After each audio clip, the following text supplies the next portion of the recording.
اس لڑکی کی قیمت بتاؤ مجھے، بےتابی سے ملک ارکم نے میرم کی طرف اشارہ کرتے ہوئے پوچھا۔ تو میرم خوف سے روتی ہوئی چندا بائی کی منتیں کرنے لگی۔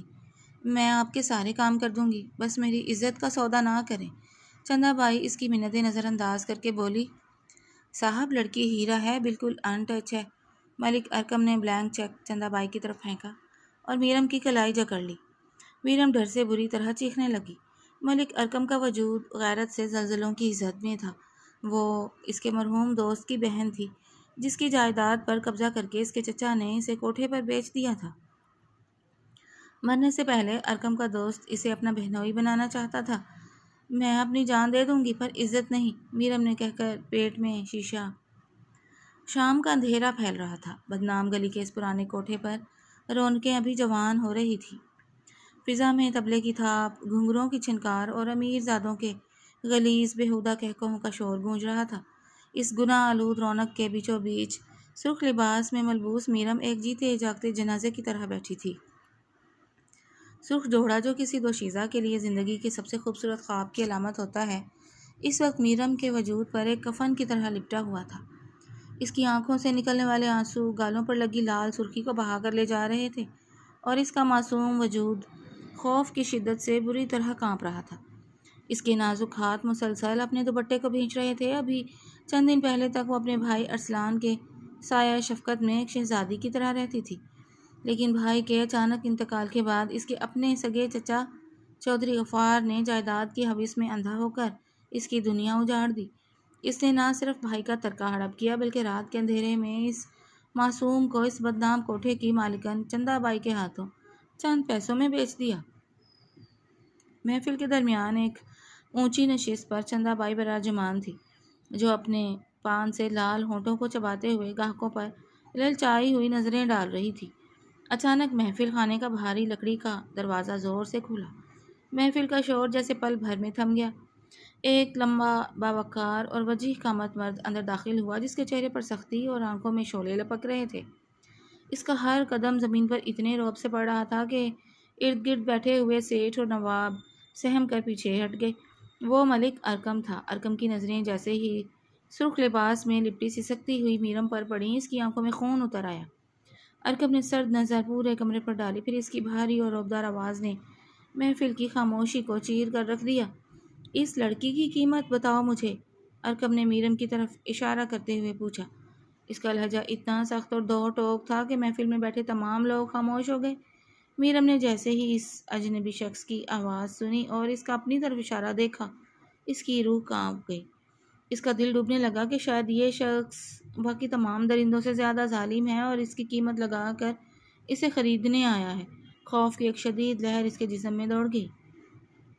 وہ بدحواس ہو کر زمین پر گھسٹتی ہوئی چندا بائی کے قدموں میں جا گری اور اس کا غرارہ پکڑ کر منتیں کرنے لگی۔ چندا بائی، خدا کے لیے، خدا کا واسطہ ہے آپ کو، مجھے اس طرح نہ بیچیں۔ میرم ہچکیوں کے درمیان خوف سے تھر تھراتے ہوئے التجا کر رہی تھی۔ میں آپ کے سارے کام کر دوں گی، میں صبح سے رات تک برتن دھو لوں گی، فرش پر جھاڑو لگا دوں گی، آپ جو کہیں گی کر دوں گی، بس میری عزت کا سودا نہ کریں، مجھے کسی کے ہاتھ نہ بھیجیں، مجھے مار دیں لیکن میری عزت بخش دیں۔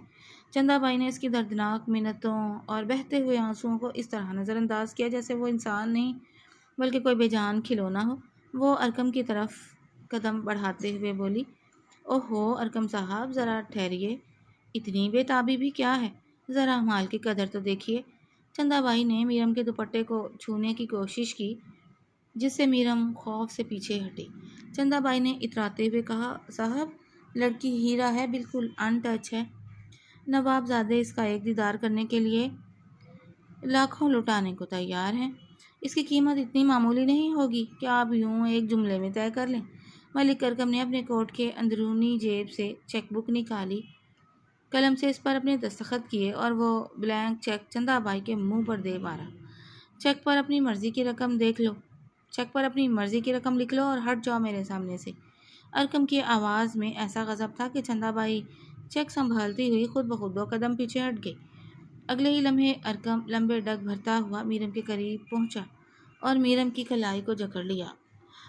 چھوڑو مجھے، چھوڑ دو، میرم ڈر سے بری طرح چیخنے لگی۔ اس نے تمام تر طاقت لگا کر اپنا ہاتھ چھڑانے کی کوشش کی، لیکن ارکم کی گرفت مضبوط تھی۔ میرم کا نازک دل خوف سے بند ہو رہا تھا۔ اسے یقین ہو چلا تھا کہ یہ بے رحم شخص اسے خرید چکا ہے اور اب اس کی اذیت کا سفر شروع ہونے والا ہے۔ میرم نے جب دیکھا کہ یہ شخص اسے زبردستی کھینچ کر لے جانے والا ہے تو اس کے اندر کی غیرت اور خودداری خوف پر غالب آ گئی۔ اس کی نظریں پاس ہی لکڑی کی ایک میز پر پڑے شیشے کے گلاس پر پڑی۔ اس نے جنون کے عالم میں اپنے دوسرے ہاتھ سے وہ گلاس اٹھایا اور اسے میز کے کونے پر دے مارا۔ گلاس دھماکے سے ٹوٹ گیا اور اس کی تیز دھار ٹکڑے فرش پر بکھر گئے۔ میرم نے پلک جھپکتے ہی شیشے کا ایک بڑا اور نوکیلا ٹکڑا اٹھایا اور اسے اپنے پیٹ کے قریب کر لیا۔ اس کی آنکھوں میں سرخ ڈورے تیر رہے تھے اور ہچکیوں کے بیچ اس کی آواز میں سختی آ گئی تھی۔ اگر تم نے ایک قدم بھی آگے بڑھ کر مجھے ہاتھ لگایا تو میں اپنی جان دے دوں گی، میرم نے چیخ کر کہا۔ اس کا ہاتھ کانپ رہا تھا لیکن شیشے کی نوک اس کے سرخ لباس کو چھو رہی تھی۔ میں اپنی جان دے دوں گی پر عزت نہیں۔ میں اس کوٹھے پر مرنا پسند کروں گی لیکن کسی کی حویص کا نشانہ نہیں بنوں گی۔ شیشے کی نوک اس کے وجود میں پیوست ہونے ہی والی تھی اور میرم نے خوف سے آنکھیں میچ لیں، لیکن اس سے پہلے کہ وہ تیز دھار شیشہ اس کے نازک وجود کو زخمی کرتا، ارکم نے اپنے دوسرے ہاتھ سے میرم کا شیشہ پکڑا ہوا ہاتھ اتنی تیزی اور صفائی سے دبایا کہ میرم کی انگلیوں کی گرفت ڈھیلی پڑ گئی۔ ارکم نے اس کی کلائی کو گھما کر وہ شیشے کا ٹکڑا پرے اچھال دیا۔ شیشہ دور فرش پر گر کر چکنا چور ہو گیا۔ اس سے پہلے کہ میرم دوبارہ کچھ کرتی، ارکم نے اسے دونوں کندھوں سے دبوچ کر اپنی طرف کھینچا۔ اس کا چہرہ میرم کے خوف زدہ چہرے کے بالکل قریب تھا۔ ارکم کا سانس میرم کے رخساروں سے ٹکرا رہا تھا۔ اس نے اپنی گمبھیر آواز میں کہا، خاموش، ایک لفظ بھی اور نہیں۔ اس کا ایک ایک لفظ پورے کوٹھے میں زور سے گونجا۔ جس کی حفاظت کی قسم میں نے اپنے بھائی جیسے دوست کو اس کے آخری سانسوں میں دی ہو اور جس کی عزت کی حفاظت کے لیے میں اپنے وجود کی آخری حد تک جا سکتا ہوں، اسے میں خود اپنے آپ پر ظلم کرنے کی اجازت بھی نہیں دوں گا۔ ارکم کے اس ایک جملے نے جیسے وقت کی رفتار روک دی۔ میرم کے ہونٹ تھر تھرا کر رہ گئے، اس کی آنکھیں حیرت اور بے یقینی سے کھلی کی کھلی رہ گئیں اور محفل خانے میں موجود ہر شخص جیسے سکتہ کے عالم میں آ گیا۔ چندہ بائی نے گھبراہٹ پہ قابو رکھتے ہوئے اپنے ہاتھوں میں دبا ہوا بلینک چیک دیکھا۔ اس کی آنکھوں میں لالچ اور حوث کی چمک ابھر آئی۔ تبھی کوٹھے کا دروازہ ایک زبردست دھماکے سے کھل گیا۔ خبردار، کوئی اپنی جگہ سے نہ ہلے، ایک دبنگ آواز گونجی۔ وہ ملک ارکم کا سب سے وفادار اور بااعتماد باڈی گارڈ مراد تھا، جو اپنے 7 درجن بھر جدید اسلحے سے لیس باڈی گارڈز لیے اندر داخل ہوا تھا۔ کوٹھے کے گارڈ نے آگے بڑھ کر مزاحمت کرنے کی کوشش کی۔ اگر کسی کی انگلیاں بھی اپنی جگہ سے ہلیں تو اگلا سانس جہنم میں لو گے، مراد نے کڑکدار آواز میں خبردار کیا۔ کوٹھے کے سارے گارڈز وہیں رک گئے۔ چندہ بائی کا رنگ زرد پڑ گیا۔ ارکم نے اس تمام ہنگامے کی طرف ایک نظر بھی نہ ڈالی۔ اس کی تمام تر توجہ صرف اور صرف سامنے خوف سے نڈھال میرم پر تھی۔ میرم کی آنکھوں کے سامنے اندھیرا چھا رہا تھا اور صدمے اور خوف کی شدت نے اس کے حواس سلب کر لیے تھے اور وہ چکراتے ہوئے گرنے کے قریب تھی۔ ارکم نے اپنے کندھوں پر پڑی ہوئی چادر اتاری اور وہ چادر میرم کے گرد اس طرح لپیٹ دی کہ اس کا سرخ لباس اور اس کی نازک قامت پوری طرح ڈھک گئی۔ میرم نے بے سود ہوتے ہوئے اپنے گرد چادر کا حصار محسوس کیا تو بے ربط آواز میں سسکی، نہیں، مجھے چھوڑ دو، مجھے چھوڑ دو۔ لیکن ارکم نے کچھ کہے بغیر اسے اپنی باہوں میں اٹھا لیا اور اسے باہر لے آیا۔ میرم کی حالت مزید غیر ہو رہی تھی۔ وہ مسلسل ہچکیوں میں سانس لے رہی تھی۔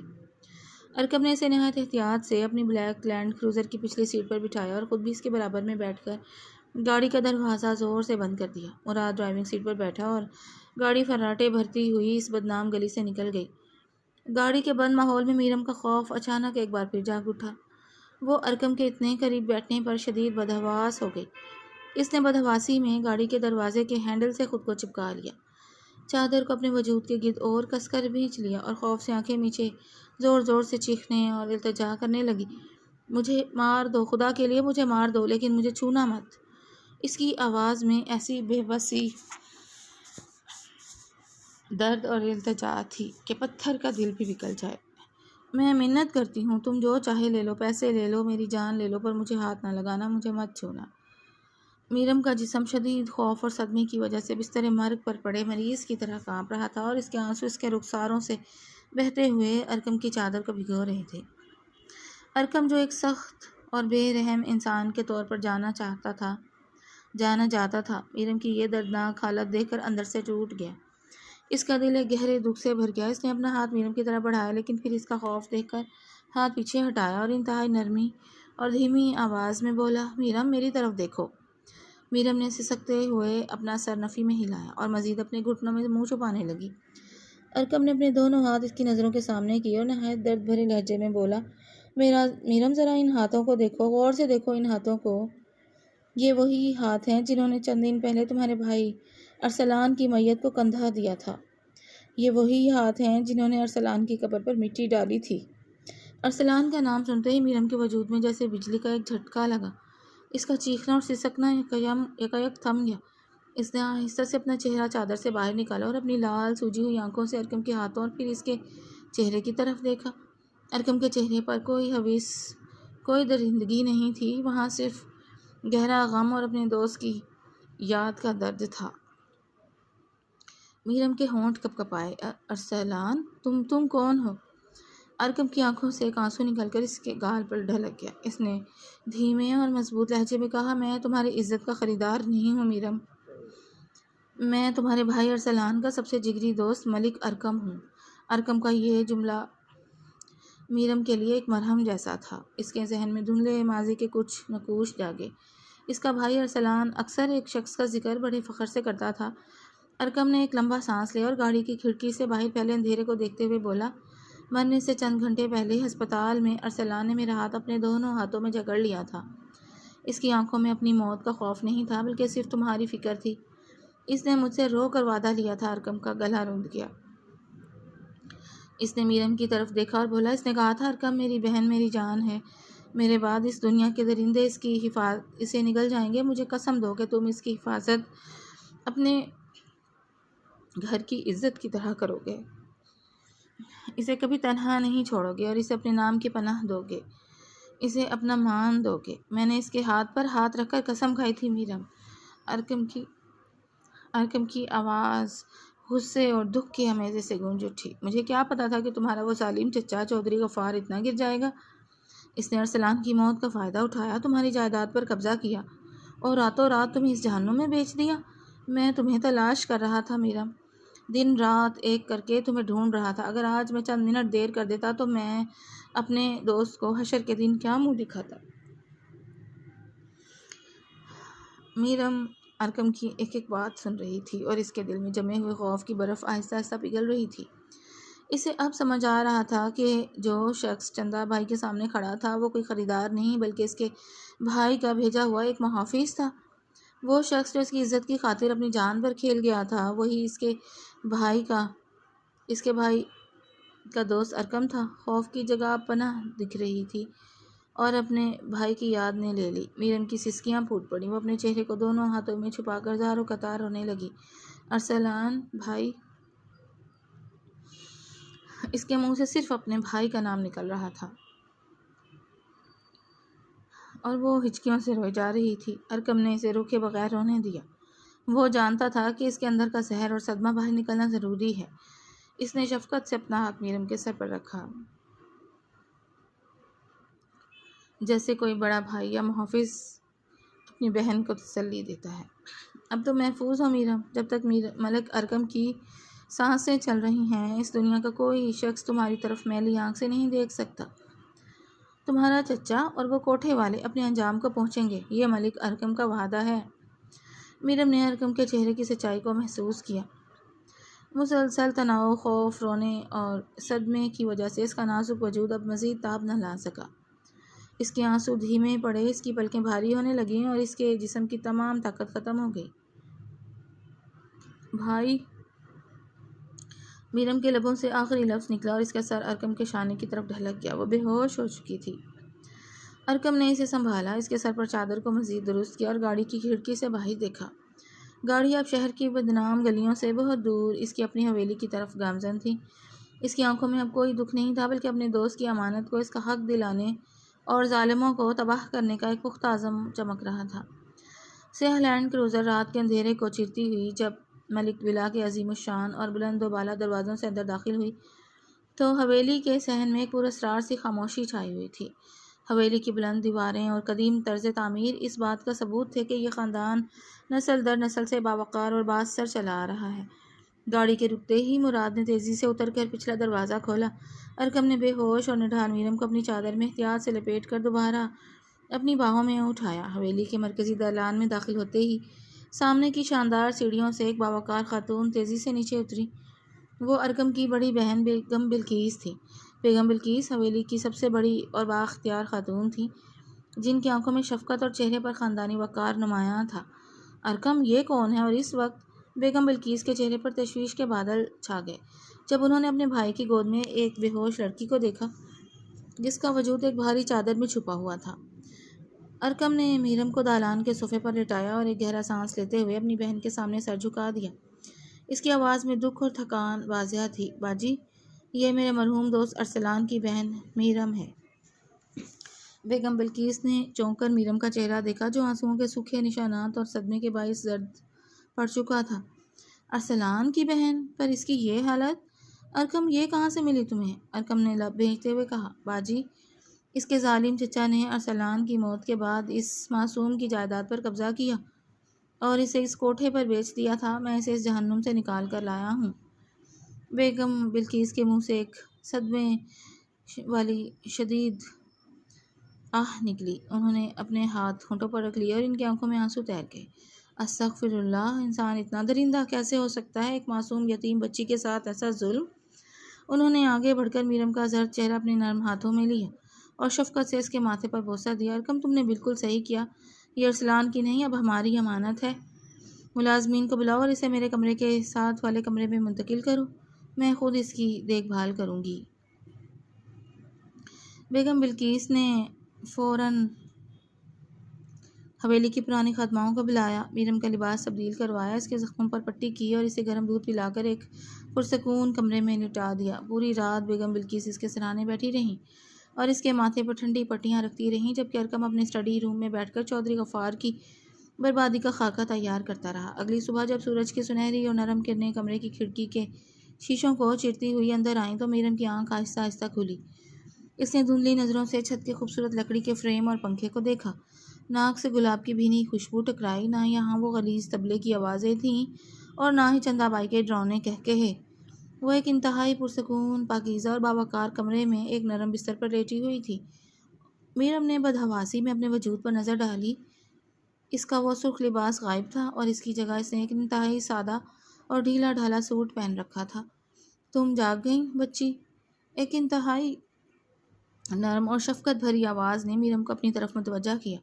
اس نے مڑ کر دیکھا تو بیگم بلقیس چہرے پر دھیمی مسکراہٹ لیے ہاتھ میں ناشتے کی ٹرے پکڑے اندر داخل ہو رہی تھیں۔ میرم خوف سے دم سادے بستر پر سمٹ کر بیٹھ گئی۔ آپ کون ہیں؟ میں کہاں ہوں؟ بیگم بلقیس نے ٹرے کو پاس میز پر رکھا اور خود میرم کے قریب بستر پر بیٹھ گئی۔ انہوں نے بہت پیار سے میرم کے لرزتے ہوئے ہاتھوں کو اپنے ہاتھوں میں لیا اور بولیں، ڈرو مت میری بچی، یہ ملک ارکم کی حویلی ہے اور میں اس کی بڑی بہن بلقیس ہوں۔ تم یہاں بالکل محفوظ ہو۔ اب اس دنیا کی کوئی طاقت تمہیں نقصان نہیں پہنچا سکتی۔ میرم نے بے یقینی سے اس کا چہرہ دیکھا۔ ارکم کا نام سنتے ہی اس کے دل کا خوف ایک دم کم ہو گیا۔ اسے کل رات کے وہ جملے یاد آئے، میں تمہارے بھائی ارسلان کا دوست ملک ارکم ہوں۔ میرم کی آنکھوں سے خود بخود ممنونیت کے آنسو بہہ نکلے۔ آپ کا بھائی واقعی مجھے اس جہنم سے نکال لایا؟ ہاں میرم، بیگم بلقیس نے اس کے آنسو پوچھتے ہوئے کہا۔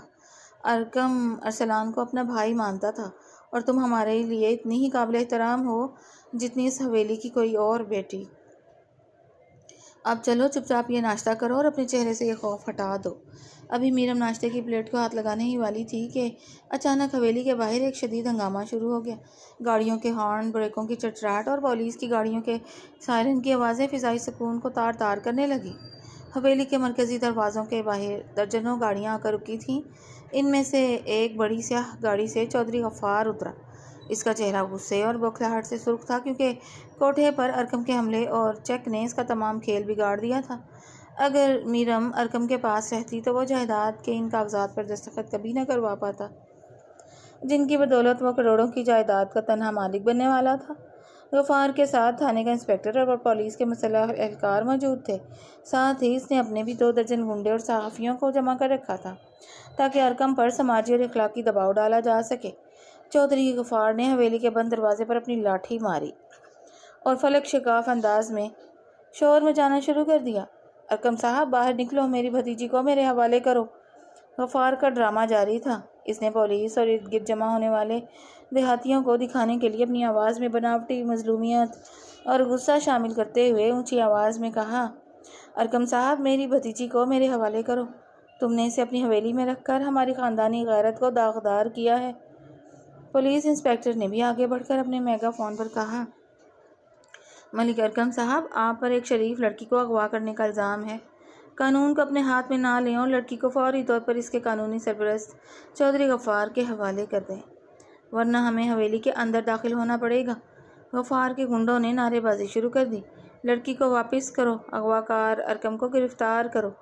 کمرے کے اندر میرم نے جب اپنے ظالم چچا کی آواز سنی تو اس کا رنگ فک ہو گیا۔ اس کے ہاتھ سے چائے کا کپ چھوٹ کر گرنے لگا۔ چچا غفار آ گئے؟ میرم خوف سے کانپتے ہوئے بولی، وہ مجھے پھر سے لے جائیں گے بیگم صاحبہ، وہ مجھے مار دیں گے۔ کوئی تمہیں کہیں نہیں لے جا سکتا، بیگم بلقیس نے سخت لہجے میں کہا، تم یہیں ٹھہرو، میں دیکھتی ہوں۔ حویلی کا دروازہ آہستہ آہستہ کھلا۔ باہر کھڑا ہجوم اور پولیس اہلکار ایک لمحے کے لیے خاموش ہو گئے۔ جب انہوں نے ملک ارکم کو حویلی سے باہر آتے دیکھا، وہ ایک سفید بے داغ شلوار قمیض اور کالی واسکٹ میں ملبوس تھا۔ اس کے چہرے پر خوف یا اضطراب کا نام و نشان تک نہ تھا، بلکہ ایک حاکمانہ غرور اور حقارت جھلک رہی تھی۔ اس کے پیچھے اس کا باڈی گارڈ مراد اور حویلی کے 2 درجن مسلح گارڈز نہایت منظم انداز میں آ کر کھڑے ہو گئے۔ ارکم نے سگریٹ کا ایک لمبا کش لیا، دھواں ہوا میں چھوڑا اور اپنی سردر نظریں چودھری غفار پر جما دیں۔ غفار؟ ارکم کی آواز دھیمی تھی، لیکن اس میں اتنا رعب تھا کہ پورا ہجوم دم ساتھ گیا۔ تمہاری زبان سے خاندانی غیرت کا لفظ سن کر تو شاید خود ابلیس بھی شرما جائے۔ چودھری غفار نے بوکھلا کر انسپکٹر کی طرف دیکھا اور چیخ کر بولا، انسپکٹر صاحب یہ شخص باتوں سے گھمانا چاہتا ہے۔ یہ میری بھتیجی ہے، میں اس کا سگا چچا اور قانونی سرپرست ہوں۔ اس نے رات کی تاریکی میں اسے اغوا کیا اور اپنی حویلی میں قید کر رکھا ہے۔ یہ ہماری خاندانی غیرت پر حملہ ہے۔ انسپکٹر نے قدم آگے بڑھایا، ملک صاحب چودھری غفار ٹھیک کہہ رہے ہیں، لڑکی کے والد اور بھائی کے بعد چودھری صاحب ہی اس کے قانونی وارث ہیں۔ آپ ایک غیر مرد ہیں، آپ اسے اس طرح اپنی حویلی میں نہیں رکھ سکتے۔ قانوناً آپ کو لڑکی ہمارے حوالے کرنی ہوگی۔ ارکم کے چہرے پر ایک زہر آلود مسکراہٹ ابھری۔ وہ آہستہ آہستہ چلتا ہوا چودھری غفار اور انسپکٹر کے بالکل قریب آ گیا۔ اس کا قد و قامت غفار پر سایہ کر رہا تھا۔ قانونی سرپرست؟ ارکم نے غفار کی آنکھوں میں آنکھیں ڈال کر کہا، ایک ایسا سرپرست جو اپنے ہی بھائی کے مرتے ہی اس کی معصوم بیٹی کو جائیداد کے لیے چندہ بائی کے کوٹھے پر بیچے؟ کیا قانون ایسے درندوں کو سرپرست مانتا ہے انسپکٹر؟ ہجوم میں ایک دم سنسنی پھیل گئی۔ لوگ ایک دوسرے کا منہ دیکھنے لگے اور آپس میں کھسپس شروع ہو گئی۔ غفار کا رنگ اڑ گیا، لیکن اس نے فوراً سنبھلتے ہوئے چیخ کر کہا، جھوٹ، بالکل جھوٹ ہے۔ یہ مجھ پر غلط الزام لگا رہا ہے تاکہ میرم کی جائیداد پر خود قبضہ کر سکے۔ اس کے پاس کیا ثبوت ہے کہ میں نے اسے بیچا؟ ارکم نے گہرا سانس لیا اور اپنے کوٹ سے ہاتھ باہر نکالتے ہوئے بولا، ثبوت بھی ملیں گے غفار، اور ایسے ملیں گے کہ تمہاری نسلی ناپاکیاں دنیا کے سامنے آئیں گی، لیکن یہاں نہیں۔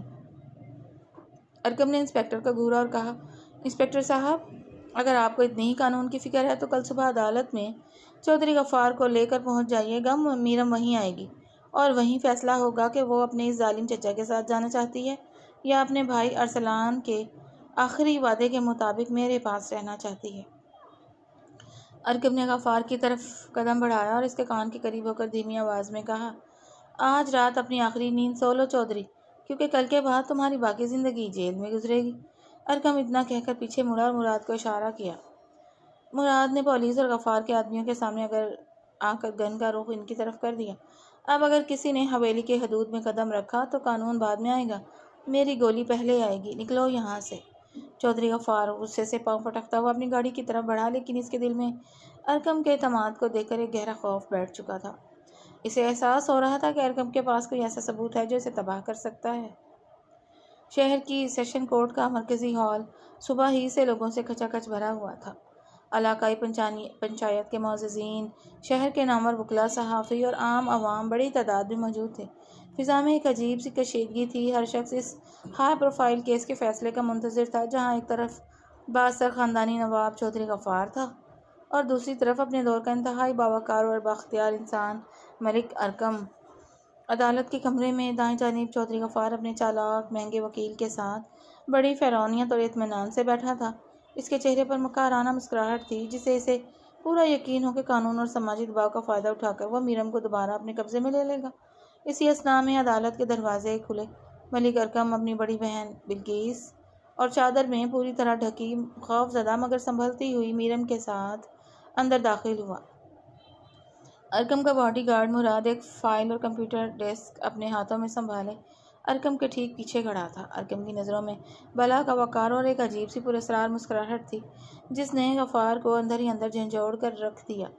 کیس کی کارروائی کا آغاز ہوا۔ جج صاحب نے اپنی نشست سنبھالی اور ہتھوڑا مار کر کمرے میں خاموشی اختیار کرنے کا حکم دیا۔ غفار کے وکیل نے فوراً کھڑے ہو کر بآواز بلند مقدمہ پیش کرنا شروع کیا۔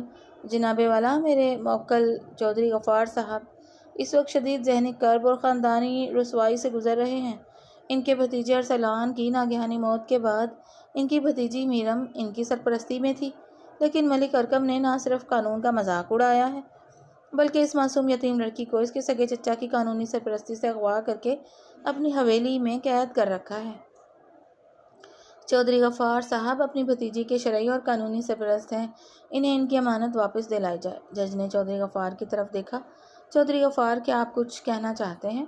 چودھری غفار نے فوراً کٹہرے میں قدم رکھا۔ اس نے اپنی آنکھوں میں مصنوعی آنسو بھر کر کہا، جج صاحب، میں کیا عرض کروں؟ اپنے جوان بھتیجے کی وفات کے بعد میں پہلے ہی ٹوٹ چکا تھا۔ یہ لڑکی، میری بھتیجی میرم، اپنے بھائی کے موت کے صدمے میں اپنا ذہنی توازن کھو بیٹھی اور ایک رات گھر سے چپکے سے بھاگ گئی۔ میں اسے دن رات ڈھونڈتا رہا، لیکن اس نڈر اور بااثر شخص ملک ارقم نے اسے اغوا کر کے اپنے پاس قید کر رکھا ہے۔ یہ شخص ارسلان کی اربوں کی جائیداد کو ہڑپنے کے لیے میری معصوم بھتیجی کو ایک مہرے کے طور پر استعمال کر رہا ہے۔ غفار کا یہ معصوم بننے کا ڈرامہ اور جھوٹ سن کر میرم کا جسم چادر کے اندر کانپ اٹھا، لیکن بیگم بلقیس نے اس کا ہاتھ مضبوطی سے تھام کر اسے حوصلہ دیا۔ اب ارقم کے نامور وکیل بیرسٹر جہاں زیب اپنی نشست سے اٹھے۔ ان کے چہرے پر ایک سرد اور پرسکون مسکراہٹ تھی۔ جناب عالی، بیرسٹر جہاں زیب نے باوقار انداز میں کہا، سچائی کو سفید جھوٹ کے پردے میں چھپانے کی یہ ناکام کوشش واقعی داد کے قابل ہے۔ چودھری غفار صاحب نے یہاں معصومیت اور مظلومیت کا جو سوانگ رچایا ہے، اس کا ڈراپ سین ابھی اس عدالت کے سامنے ہوگا۔ ہم عدالت کی اجازت سے اپنا پہلا گواہ پیش کرنا چاہتے ہیں۔ جج نے چشمہ درست کرتے ہوئے کہا، اجازت ہے۔ گواہ کو کٹہرے میں بلایا جائے۔ عدالت کے عقبی دروازے کھلے اور مراد کی نگرانی میں ایک درمیانی عمر کی خاتون اندر داخل ہوئی۔ وہ کوٹھے کی پرانی خادمہ شبنم تھی، جو خوف سے کانپ رہی تھی، لیکن اس کی آنکھوں میں سچ بولنے کا عزم تھا۔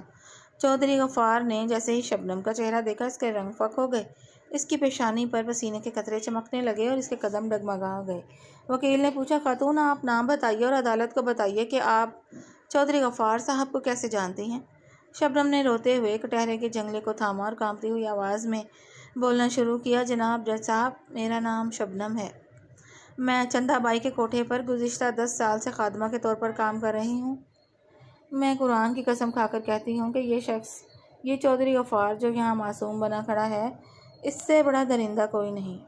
عدالت میں ایک دم شور برپا ہو گیا۔ غفار کا وکیل چیخا، اعتراض ہے جناب، یہ غیر متعلقہ عورت ہے۔ جج نے ہتھوڑا مار کر کہا، اعتراض مسترد ہے، گواہ کو اپنی بات مکمل کرنے دیں۔ شبنم نے زار و قطار روتے ہوئے میرم کی طرف اشارہ کیا، جناب، جمعرات کی منحوس رات کو یہ چودھری غفار خود اس معصوم بچی میرم کو گاڑی میں بے ہوش کر کے ہمارے کوٹھے پر لایا تھا۔ اس نے چندہ بائی کے ساتھ بڑی رقم کا سودا کیا۔ اس نے چندہ بائی سے نقد پیسے لیے اور بولا کہ اسے ایسی جگہ بیچ دو جہاں سے یہ کبھی واپس نہ آ سکے۔ میں نے اپنی ان آنکھوں سے اس ظالم چچا کو اپنی بھتیجی کے بدلے نوٹوں سے بھرا ہوا بریف کیس لیتے دیکھا ہے۔ عدالت کا ماحول ایک دم سنسنی خیز ہو گیا۔ لوگ چودھری غفار پر تھو تھو کرنے لگے۔ غفار کے وکیل نے حواس باختہ ہو کر کہا، جناب والا، یہ عورت ایک بدنام کوٹھے کی خادمہ ہے، اس کی گواہی کی کوئی قانونی حیثیت نہیں۔ ملک ارقم نے اسے پیسے دے کر خریدا ہے۔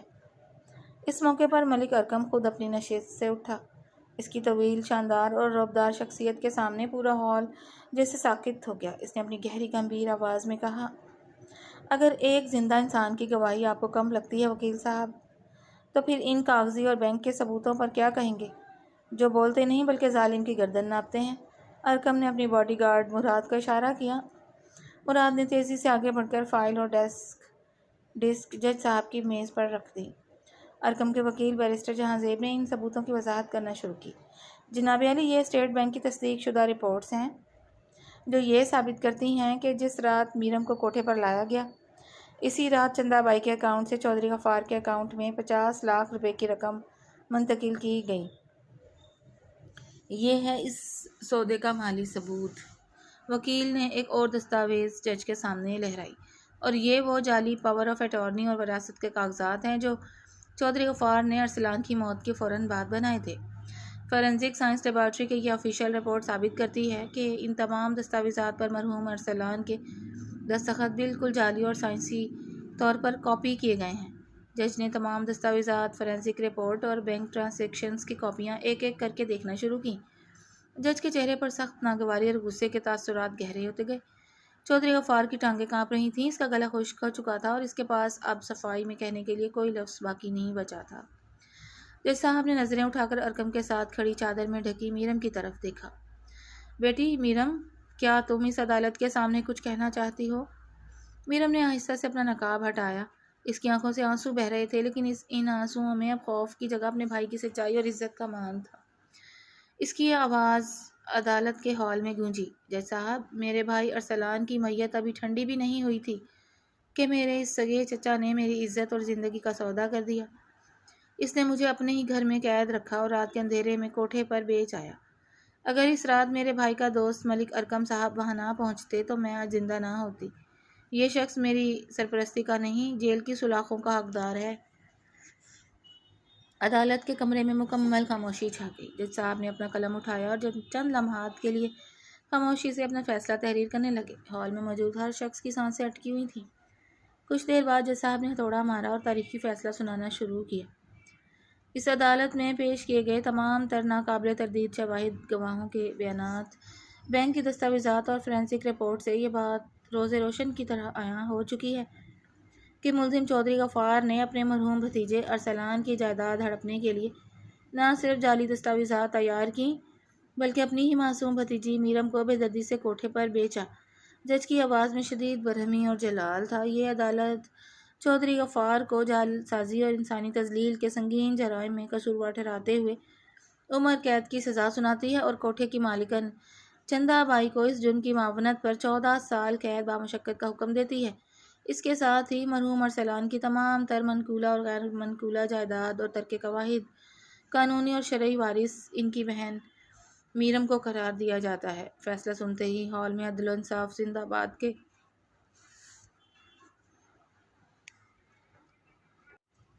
نعرے گونج اٹھے۔ پولیس اہلکار فوراً آگے بڑھے۔ انہوں نے چودھری غفار کو ہتھکڑیاں پہنا دی۔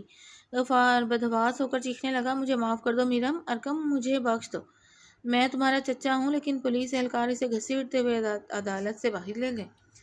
میرم نے اپنے ہاتھ دعائی انداز میں اٹھائے اور روتے ہوئے خدا کا شکر ادا کیا۔ اس نے جب نظریں اٹھائیں تو سامنے ملک ارکم ایک باوقار اور پرسکون مسکراہٹ کے ساتھ ایسے ہی دیکھ رہا تھا۔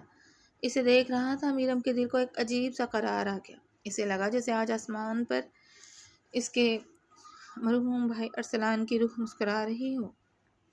میرم اپنے آبائی حویلی کے کمرے میں واپس آ چکی تھی، جہاں وہ کبھی اپنے بھائی ارسلان کے ساتھ ہنستی مسکراتی زندگی گزارتی تھی، مگر اب وہ شاندار مکان اسے ایک خاموش قبرستان کی طرح لگتا تھا۔ دیواروں پر لٹکی ہوئی ارسلان کی تصویریں اسے ہر لمحہ اپنے بھائی کی عدم موجودگی کا احساس دلاتی۔ کوٹھے پر گزری وہ ایک خوفناک رات اس کی روح پر ایک ایسا گہرا داغ چھوڑ گئی تھی کہ وہ دھوپ میں بھی کھڑی ہوتی تو اسے اپنے گرد تاریکی اور خوف کے سائے محسوس ہوتے۔ وہ گھنٹوں کھڑکی کے پاس بیٹھی ویران باغ کو تکتی ہی رہتی۔ اس کی آنکھوں کی چمک ختم ہو چکی تھی اور اس کی خوبصورت رنگت پر ایک زردی سی چھا گئی تھی۔ وہ اپنے ہی گھر میں خود کو بے حد اکیلا، تنہا اور ٹوٹا ہوا محسوس کرتی تھی۔ ملک ارکم نے ارسلان سے کیے گئے وعدے کے مطابق میرم کا پورا خیال رکھا۔ اس نے حویلی کے باہر مراد اور اپنے بااعتماد گارڈز کا سخت پہرا لگا دیا تھا۔ اس نے حویلی میں میرم کے لیے پرانی اور وفادار ملازماؤں کا انتظام کر دیا تھا جو اس کے کھانے پینے اور آرام کا پورا خیال رکھتی تھیں۔ لیکن ان تمام باتوں کے باوجود ارکم نے کبھی میرم کی ذات پر اپنا حق جتلانے کی کوشش نہیں کی تھی۔ اس نے کبھی ذرا سا بھی دباؤ میرم پر نہیں ڈالا۔ وہ ایک سچا اور باوقار مرد تھا جو جانتا تھا کہ میرم اس وقت ایک شدید نفسیاتی اور جذباتی صدمے سے گزر رہی ہے۔ اگر وہ اس حالت میں ارسلان کے وعدے کا واسطہ دے کر اس سے نکاح کی بات کرتا تو یہ میرم کے خودداری اور اس کے زخمی دل پر ایک اور بوجھ ہوتا۔ ارکم چاہتا تھا کہ میرم پہلے اپنے ماضی کے خوف سے باہر آئے، اپنے پیروں پر کھڑی ہو اور خود اپنی آزاد مرضی سے اپنی زندگی کا فیصلہ کرے۔ ایک دوپہر ارکم کی بہن بیگم بلقیس حویلی میں میرم سے ملنے آئیں۔ وہ اپنے ساتھ گھر کا بنا ہوا کھانا اور پھل لائی تھیں۔ بیگم بلقیس نے دیکھا کہ میرم سامنے میز پر رکھی چائے کی پیالی کو یک ٹک گھور رہی تھی اور اس کی آنکھوں سے خاموش آنسو بہہ کر اس کے گالوں پر گر رہے تھے۔ بیگم بلقیس نے شفقت سے اس کے شانے پر ہاتھ رکھا اور اس کے برابر میں بیٹھ گئی۔ میرم بچی، پھر وہی اداسی؟ اب تو سب کچھ ٹھیک ہو چکا ہے۔ ظالموں کو ان کے گناہوں کی سزا مل چکی ہے۔ تم اپنے گھر میں ہو، پھر یہ آنسو کیوں؟ میرم نے تڑپ کر بیگم بلقیس کو دیکھا، اس کا گلا رون کیا۔ باجی، سب کچھ ٹھیک کیسے ہو سکتا ہے؟ میرا بھائی، میرا ارسلان اب کبھی واپس نہیں آئے گا، اور میں جو اس بدنام گلی کے کوٹھے تک پہنچا دی گئی، میری عزت کا جو تماشا بنا، میں خود کو کبھی معاف نہیں کر سکتی۔ میں اس سنسان حویلی میں روز مرتی ہوں باجی۔ بیگم بلقیس نے اس کے ہاتھ اپنے ہاتھوں میں لیا، نرمی سے بولی، میرم، تم پر جو بیتا اس میں تمہارا کوئی قصور نہیں تھا۔ تم تو پاکیزہ ہو، ایک معصوم امانت ہو، اور رہا سوال اس حویلی کی ویرانی کا تو تم اپنے آپ کو اکیلا کیوں سمجھتی ہو؟ ارکم ہے نا؟ میرم نے نظریں جھکا لیں، اس کے لبوں پر ایک ہلکی سی جھجک اور الجھن بھری۔ ارکم صاحب، انہوں نے میرے لیے جو کچھ کیا، میں اپنی پوری زندگی بھی ان کے قدموں میں بچھا دوں تو ان کے احسانات کا بدلہ نہیں اتار سکتی۔ لیکن باجی، وہ مجھ سے دور کیوں رہتے ہیں؟ وہ مجھ سے بات کرتے ہوئے بھی اپنی نظریں جھکا لیتے ہیں۔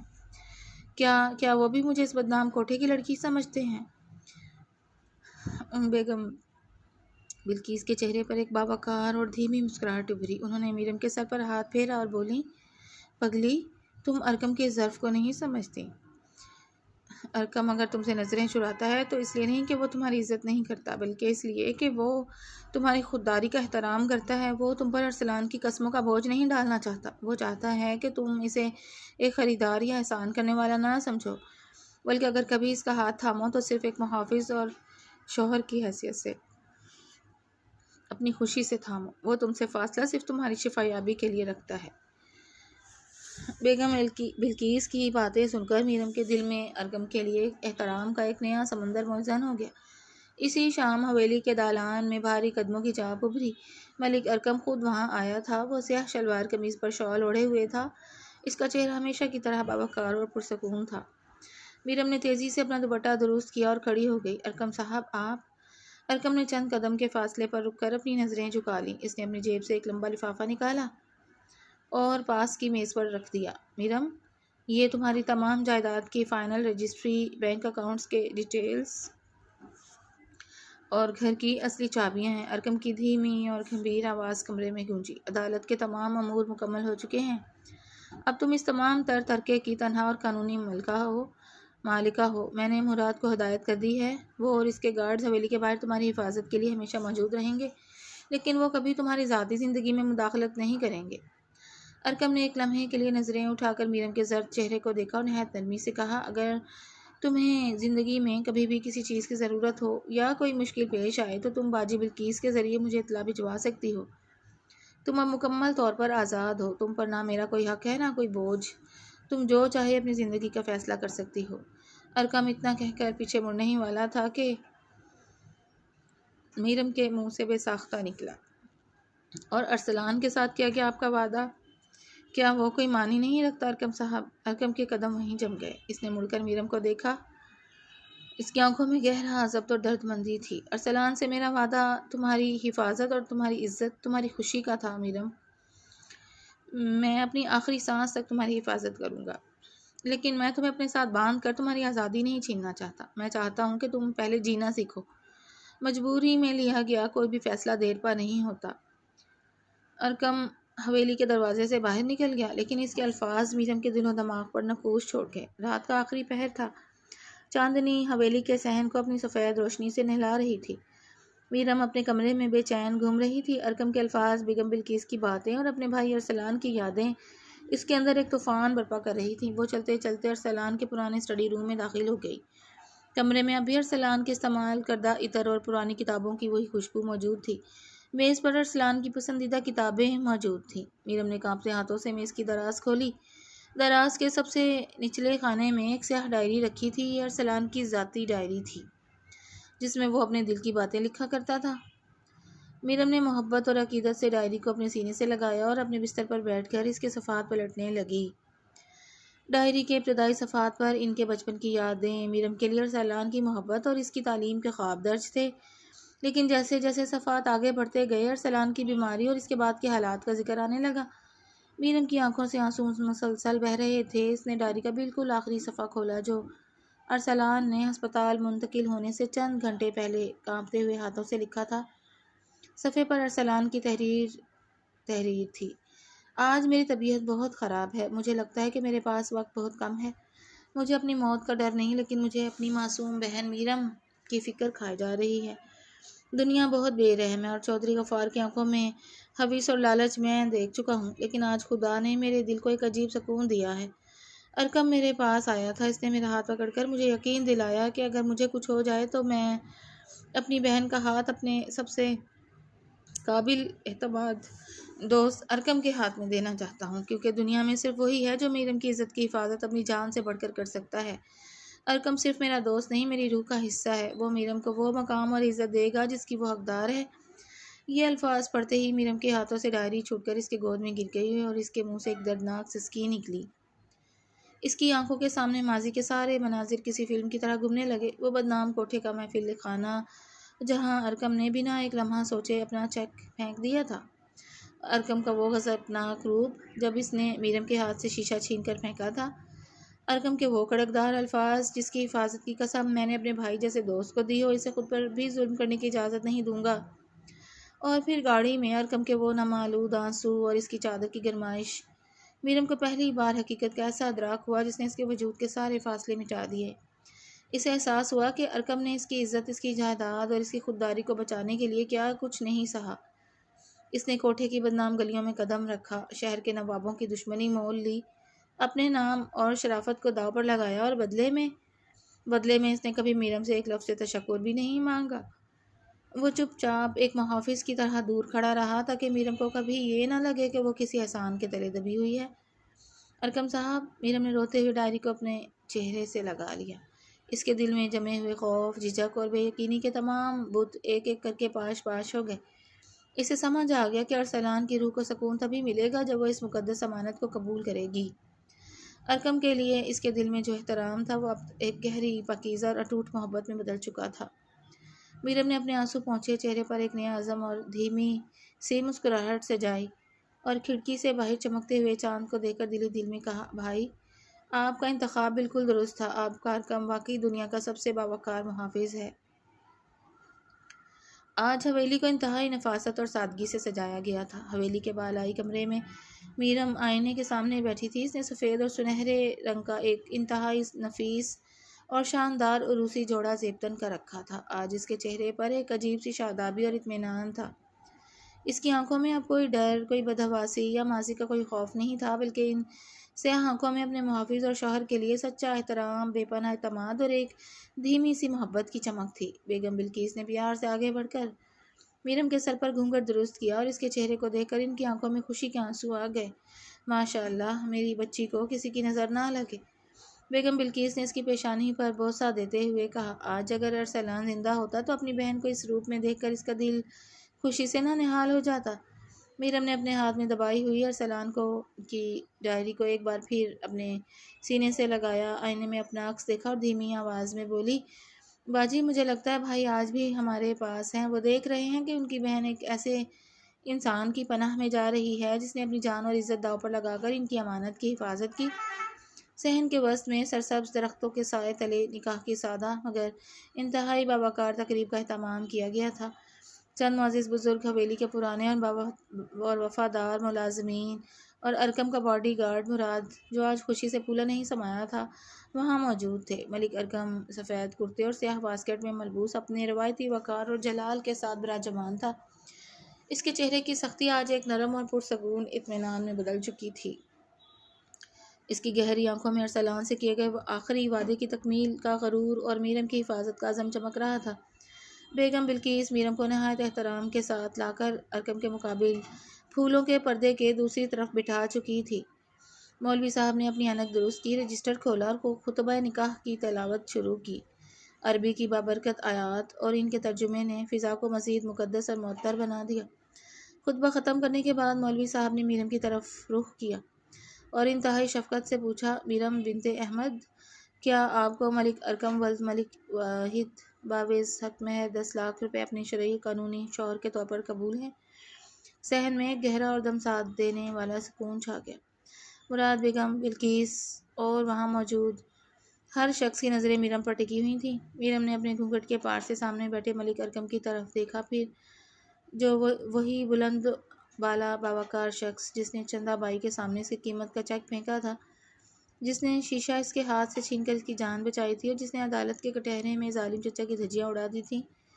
میرم کے لبوں پر ایک انتہائی خوبصورت، دلکش اور نرم مسکراہٹ ابھری۔ اس کی آواز میں اب کوئی جھجک یا خوف نہیں تھا، بلکہ ایک سچے اور کامل اعتماد کی گونج تھی۔ قبول ہے؟ مولوی صاحب نے دوبارہ پوچھا اور میرم نے ارکم کی آنکھوں میں آنکھیں ڈال کر اور زیادہ وضاحت سے کہا، قبول ہے۔ اور جب تیسری بار مولوی صاحب نے رضامندی مانگی تو میرم نے اپنے پورے وجود سے اس مقدس بندھن کو اپنایا، مجھے قبول ہے۔ اگلے ہی لمحے مولوی صاحب نے ارکم سے رضامندی پوچھی اور ارکم نے اپنی گمبھیر آواز میں بغیر کسی تاخیر کے کہا، قبول ہے۔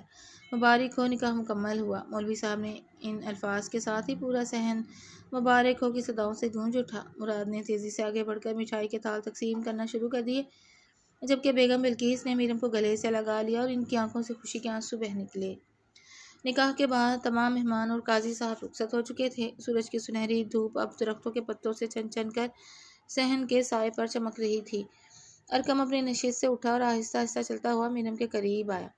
بیگم بلقیس نے مسکرا کر میرم کا ہاتھ ارکم کی طرف بڑھایا اور خود وہاں سے تھوڑے فاصلے پر چلی گئیں تاکہ وہ دونوں ایک دوسرے سے بات کر سکیں۔ میرم نظریں جھکائے اپنے سفید جوڑے کے کام کو دیکھ رہی تھی۔ اس کا دل خوشی اور احترام کے احساس کے ساتھ احساس سے زور زور سے دھڑک رہا تھا۔ ارکم نے بغیر کسی ہچکچاہٹ کے آگے بڑھ کر اپنا مضبوط ہاتھ انتہائی نرمی اور احترام کے ساتھ میرم کے سر پر رکھا اور جھک کر انتہائی دھیمی، شفقت بھری اور نرم آواز میں میرم سے کہا، کانپنے اور ڈرنے کا وقت اب ختم ہو چکا ہے میرم۔ میرم نے تڑپ کر اپنا سر اٹھایا اور ارکم کے چہرے کی طرف دیکھا۔ ارکم کی آنکھوں میں وہ تمام محبت، احترام اور تحفظ موجود تھا جس کی تمنا دنیا کی ہر عورت کرتی ہے۔ ارکم نے اس کی آنکھوں میں جھانکتے ہوئے ایک ایک لفظ پر زور دے کر کہا، آج کے بعد اس دنیا میں کوئی شخص، کوئی خوف تمہیں چھو بھی نہیں سکتا۔ تم اب صرف میری بیوی نہیں ہو، تم ملک ارکم کی عزت، اس کی خودداری اور اس کی سب سے بڑی ذمہ داری ہو۔ جب تک میری رگوں میں خون کا آخری قطرہ باقی ہے، میں تمہاری مسکراہٹ پر کبھی اداسی کا سایہ نہیں آنے دوں گا۔ ارکم کے ان الفاظ نے میرم کے اندر ماضی کے زخموں پر مرہم رکھ دیا۔ اس کی آنکھوں میں ممنونیت کے 2 موتی چمکے۔ اس نے بنا کسی خوف یا جھجک کے ایک قدم آگے بڑھایا اور اپنے دونوں ہاتھ ارکم کے شانے پر رکھتے ہوئے اپنا سر اس کے مضبوط اور کشادہ کندھے پر ٹکا دیا۔ ارکم نے اسے اپنے وجود کے حصار میں لیا۔ میرم نے ارکم کے دل کی باقاعدہ دھڑکن کو اپنے رخسار کے نیچے محسوس کیا۔ اس کی سانسوں میں ارکم کے عطر کی خوشبو سما گئی۔ اس نے اپنی زندگی میں پہلی بار کوٹھے کی بدنامی، چچا کے ظلم اور دنیا کی بے رحمی سے دور خود کا مکمل، مطلق اور ناقابل تسخیر حد تک محسوس کی۔ وہ شاندار حویلی، وہ سرسبز درخت اور ان کے اوپر چمکتا ہوا نیلا آسمان اس بات کے گواہ تھے کہ ایک دردناک ماضی کا اختتام بالآخر ایک بے حد خوبصورت، باوقار اور پرسکون مستقبل پر ہو چکا تھا۔ اس کہانی کا سب سے خوبصورت پہلو یہ ہے کہ میرم نے انتہائی کڑے حالات میں بھی اپنی خودداری اور جینے کی خواہش کو زندہ رکھا۔ اگرچہ اس کا خود کو نقصان پہنچانے کا فیصلہ درست نہیں تھا۔ درد انسان کو توڑ سکتا ہے مگر زندگی ختم کرنا اس درد کا حل نہیں۔ ملک ارکم کا کردار ایک مضبوط محافظ کے طور پر سامنے آیا، لیکن اس کی اصل خوبی طاقت یا دولت نہیں، بلکہ یہ ہے کہ اس نے میرم کے زخموں، عزت اور آزادی کا احترام کیا اور اسے اپنے احسان تلے دبانے کے بجائے اپنی زندگی کا فیصلہ خود کرنے کا حق دیا۔ بیگم بلقیس نے ایک شفیق اور سمجھدار عورت کا کردار نبھایا، جبکہ چودھری غفار اور چندہ بائی لالچ، بے حسی اور اختیار کے غلط استعمال کی وہ شکل دکھاتے ہیں جو انسان کو رشتوں کی حرمت تک بھلا دیتی ہے۔